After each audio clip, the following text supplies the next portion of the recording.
Amen. Napakaganda po. Napakasarap po magpuri sa ating Panginoon. Tunay na, yes, Lord.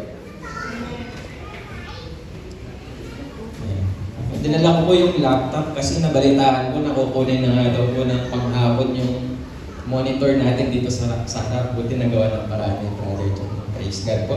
And alam niyo po mga kapatid, sabi po nila, ang Father's Day daw po, 24 hours lang. Kasi yung susunod nun, puro Mother's Day na. Tama po ba? Puro Mother's Day na. Kaya bigay na po natin yung oras na to para po sa ating mga tatay. Bago po ako magsimula, gusto ko pong batiin lahat po ng tatay na naririto, mga tumatayong tatay, mga lolo na naging tatay, mga single fathers, stepfathers, spiritual fathers, at sa mga nanay, yan tumatayong mga tatay, sa lahat ng haligi ng tahanan, mga kapatid, Happy Father's Day po. Salamat po. Maraming salamat po sa inyong patuloy na gabay, proteksyon, at inspirasyon sa inyong pong pamilya. Pagpalain po kayo ng Panginoong Diyos. Can we give a clap offering to the Lord para sa buhay ko?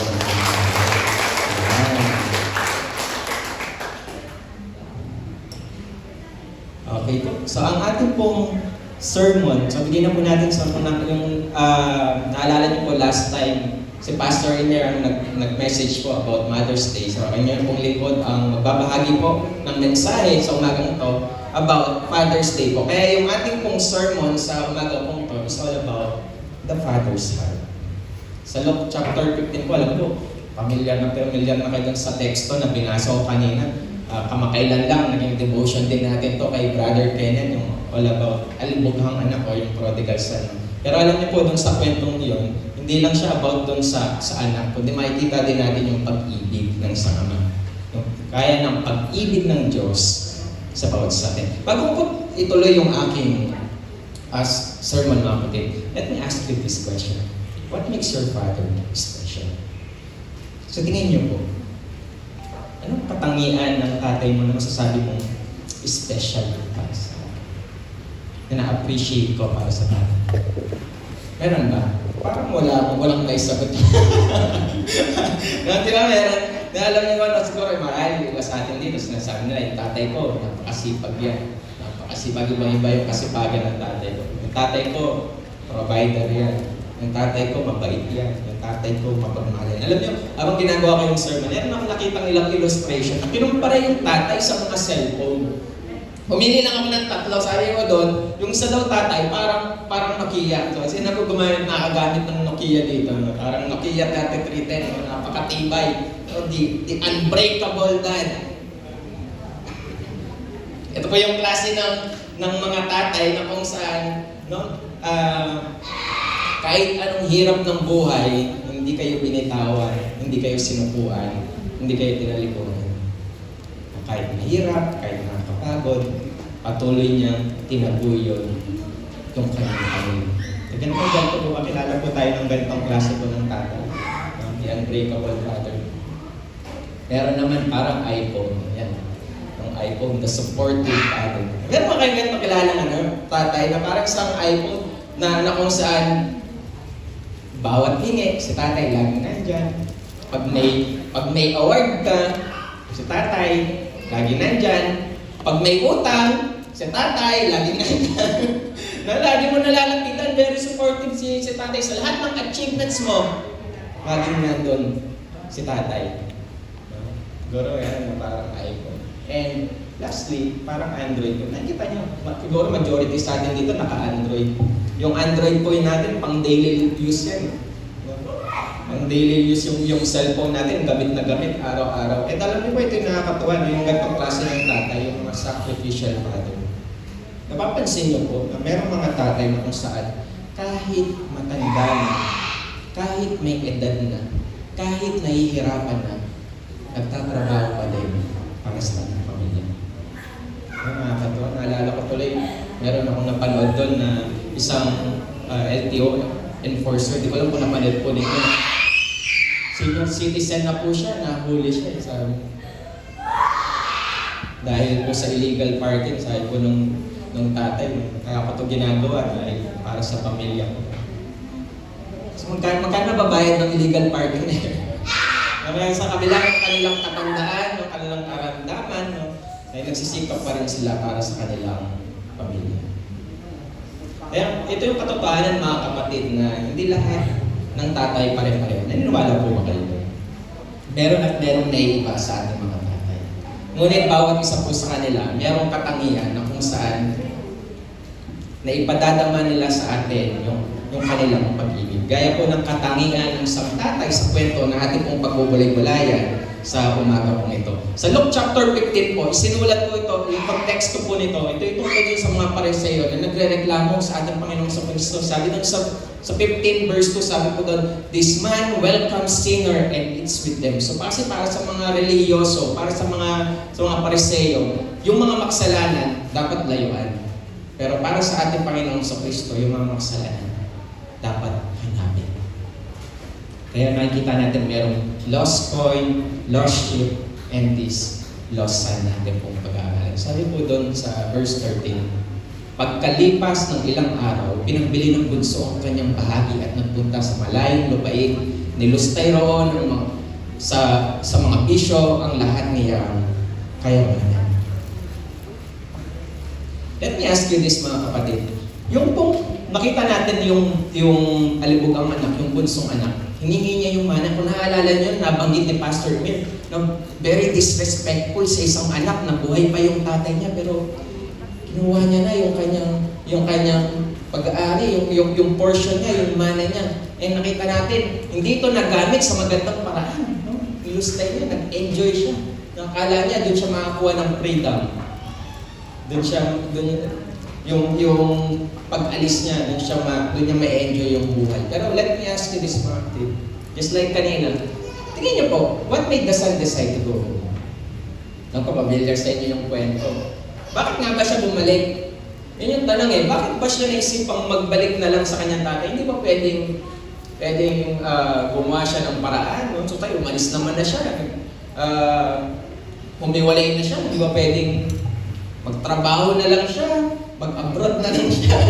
Gumawa siya ng mag-business na lang siya ng sarili niya? Bakit ba siya bumalik sa tatay niya? Naubos na yung yaman niya. No? Siguro sinat dahil nga sa kwento, no? Nagkaroon ng matinding taggutom, sinagutom siya, wala na siyang pera, no? Wala na siyang ibang mapupuntahan, malalapitan. Pero napakaganda po yung sinasabi sa verse 17 po mga kapatid. Ito actually nagpa-realize sa kanya. Sabi, ngunit napag-isip-isip niya na ang kanyang ginawa at nasabi niya sa kanyang sarili, labis-labis ang pagkain ng mga alila ng aking ama. Samantalang ako'y namamatay dito sa gutom. Pansin niyo po mga kapatid. Actually, yung reason why gusto niya bumalik, na-realize niya kung gaano kabuti yung tatay niya. Kung gaano kaganda yung sitwasyon ng mga alila na naroon kasama yung tatay niya, kaysa sa kalalagayan po niya. We can see that the son went home because he remembered the heart of his father. Yung sitwasyon niya nung naghirap siya, pati pagkain ng baboy, yung mga mumu yung tinatara, kinakain niya. Pero yung tatay niya, napakapalad ng mga alipin nila, napakapalad ng mga alila nila, napakapalad ng mga lingkod nila, dahil meron siyang isang tatay na mapagmahal. Kaya mga kapatid, sabi doon sa verse 18, ito yung sabi niya, babalik ako sa aking ama, sasabihin ko, Ama, nagkasala po ako sa Diyos at sa iyo. Hindi na po ako karapat dapat na maging anak ninyo, ibilang na lamang ninyo ako isa sa inyong mga alila. So gusto ng anak, mga kapatid, na kahit gawin na lang siyang alila, alipin, ay tagasunod, tagasilbi doon sa kanilang lugar. Yun na lang, yun yung pinapractice niya na gusto niyang sabihin sa kanyang ama. But we can see, mga kapatid, unang bagay, we can see that the Father's heart is a merciful heart. Why? Sabi doon sa verse 20, kaya bumalik siya sa kanyang ama, malayo pa ay natanaw na siya ng kanyang ama at naawa sa kanya. Kaya patakbo siyang sinulubong, iyakap at hinalikod. Makikita natin dito mga kapatid, hindi yung pagbabalik ng isang anak, kundi yung pagmamahal ng isang anak. Hinihintay niya. Marahil yung tatay, lagi-lagi siyang umaasa na magbabalik yung kanyang. At napansin niyo po ba nung una, yung anak, hingi siya sa tatay niya. Puro hingi, puro hingi. Pero ngayon, ang request niya kahit na lang maging isang alipin siya. From give me to make me. Nakita natin doon sa story mga kapatid. Kaya nakita natin doon, the Father gave him what the law could not give. And that is mercy. Yun yung na-receive niya, yun yung natanggap niya sa kanyang tatay. Kasi mga kapatid, kung tutuusin, makita natin, yung bumalik yung anak. Kung siguro kung tayo yung mga tatay, kung tayo yung tatay na yun, baka pagkita natin sa anak natin, may dala-dala na tayong pakalo, may dala-dala na tayong hanger, may dala-dala na tayong sinturon, baka ganyan tayo. Pero nakikita natin dun sa tatay, hindi niya sinalubong ng palo, hindi niya sinalubong ng sermon, hindi niya sinalubong ng paghihiganti, kundi nakita po natin ang kaawaan, ang kahabagan ng isang ama sa kanyang pong anak. Sabi doon, verse 20, while he was still a long way off, his father saw him. Nakita na siya ng kanyang ama. Malayo pa lang siya. O ganun yung pag-ibig ng kanyang. Kaya isipin natin mga kapatid, napakapalad po ng alibog ang anak. Napakapalad ng prodigal son tayo sa kabila ng kanyang ginawa, sa kabila ng kanyang pagtalikod, sa kabila ng kanyang nagawang kasalanan, maramdaman niya pa rin yung compassionate love ng kanyang ama. And alam niyo po kung iisipin natin, higit na mas mapalad po tayo dun sa prodigal son. Do you believe mga kapatid? Naniniwala po ba kayo na higit na mapalad kayo higit na mapalad tayo kaysa dun sa prodigal son? You know why? Sama-sama po natin basahin nakasulat sa Hebrews chapter 8 verse 1. Ano po ang sabi?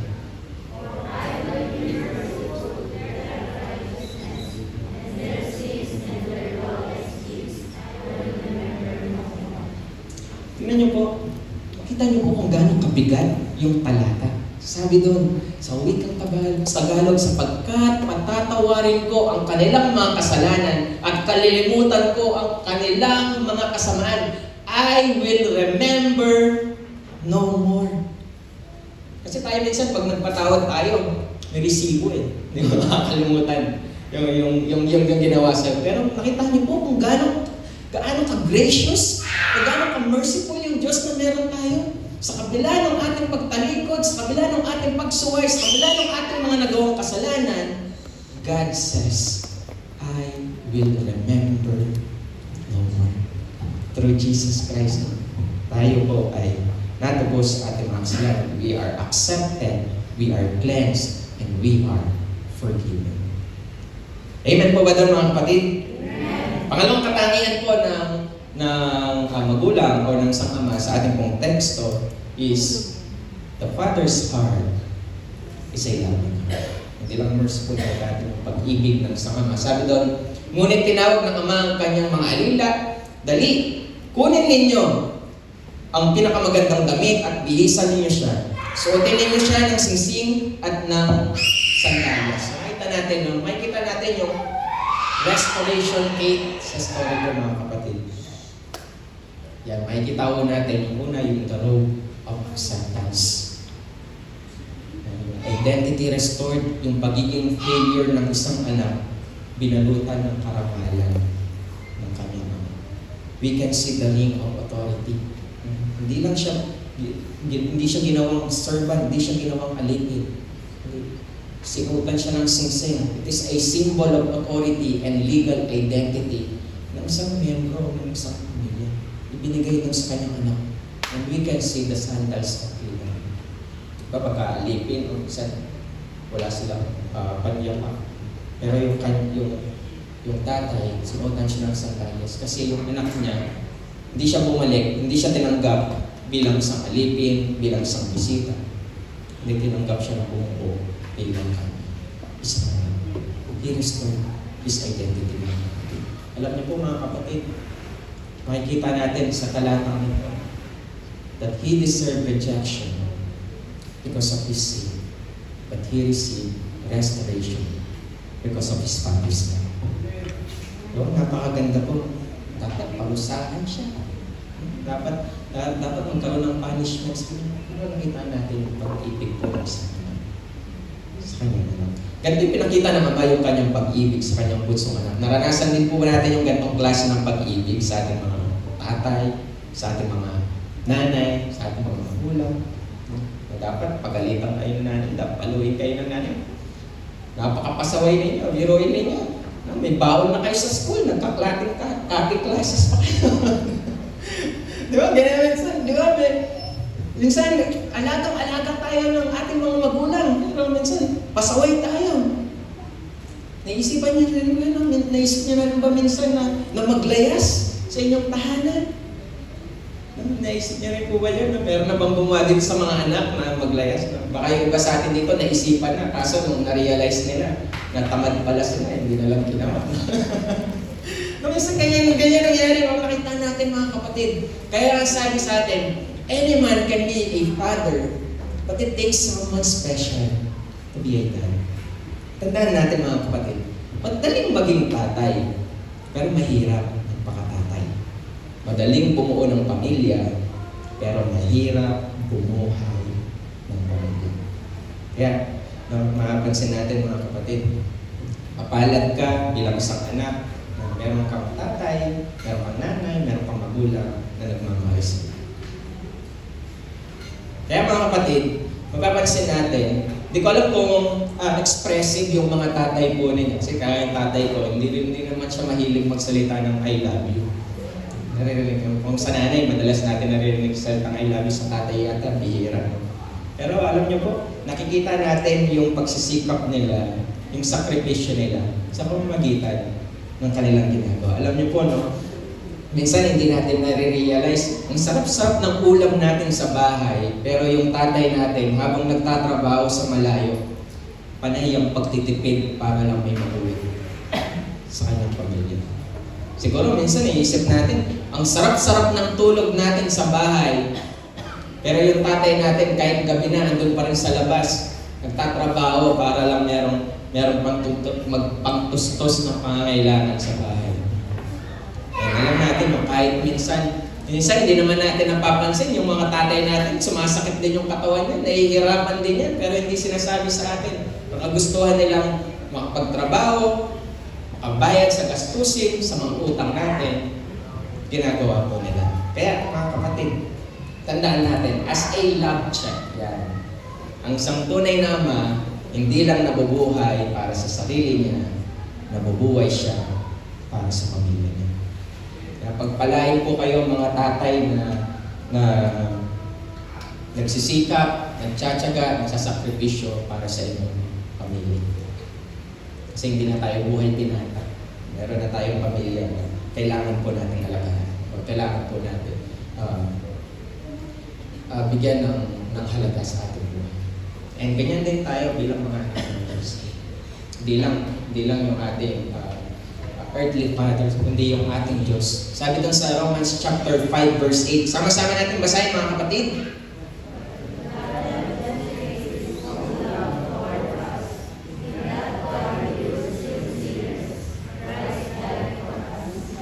Kita niyo po mga kapatid kung gaano kadakila yung pag-ibig sa ating ng Panginoon Diyos. Hindi naman sinabi doon na banal ka na nung minahal ka na ng Diyos, na worthy ka na nung minahal ka ng Diyos, na maayos na yung buhay mo nung minahal ka ng Diyos. Sabi doon, while we were still sinners. Wala ka pang ginagawa, mahal ka na ng Panginoon. Huwag mo kalilimutan yan, kapatid. Kaya di ba yung sinasabi ng iba, babalik ako kay Lord pag maayos na yung buhay ko, pag nagbago na ako. No. Kapatid, ikaw lang hinihintay ng Panginoon. Ano man yung sitwasyon mo, ano yung kalalagayan mo, huwag mong kalilimutan. Mahal ka ng Panginoon through Jesus Christ na wala yung boundaries sa buhay natin at sa buhay ng Diyos. Kaya through Jesus Christ, mga kapatid, tayo ay malayang nakakalapit sa ating Panginoon Diyos. Kaya kung ikaw ay nasa ganitong sitwasyon, huwag mong kalilimutan, mahal ka ng Panginoon. Hindi mo kailangan magbago. Lumapit ka sa Kanya at siya yung magbabago ng buhay mo. Tandaan po natin yan mga kapatid. And lastly, the Father's heart is a forgiving God. Alam niyo po mga kapatid, ang katotohanan, maraming pamilya ang nasisira. Hindi naman dahil sa problema. Minsan, ang isang pamilya nasisira dahil walang magpapatawad. Lahat ng pamilya, darating at darating tayo dyan sa problema. Pero kung hindi natin kaya magpatawad, masisira yung pamilya natin. Ganito yung pinakita sa atin. Sabi doon, yung panganay na lalaki, nagalit yung panganay na lalaki nung nakita niya nagsiselebrate sila. Sabi doon, nagalit ang panganay at ayaw niyang pumasok sa bahay. Pinuntahan siya ng kanyang ama at pinakiusapan. Sabi doon, ngunit sumagot siya, pinaglingkuran ko kayo sa loob ng maraming taon at kailanman hindi ko kayo sinuway. Ngunit ni minsay, hindi niyo ako binigyan ng kahit isang maliit na kambing para magkasayahan kami ng aking mga kaibigan. Subalit, nang dumating ang anak ninyong ito, nalumustay ng iyong kalimanan sa masamang babae, pinagpatay niyo siya ng pinatabang buyan. Nakita niyo po mga kapatid, kasi may intindihan mo yung frustration ng older brother. Kita niyo, itong bunso mong anak, pasaway to eh. Black sheep to ng pamilya eh. Hindi niya deserve na mag-celebrate tayo. Hindi niya deserve na ipagkatay mo siya ng buyan. Hindi niya deserve na nasuotan mo siya ng mga garang kasuotan. You will understand his frustration.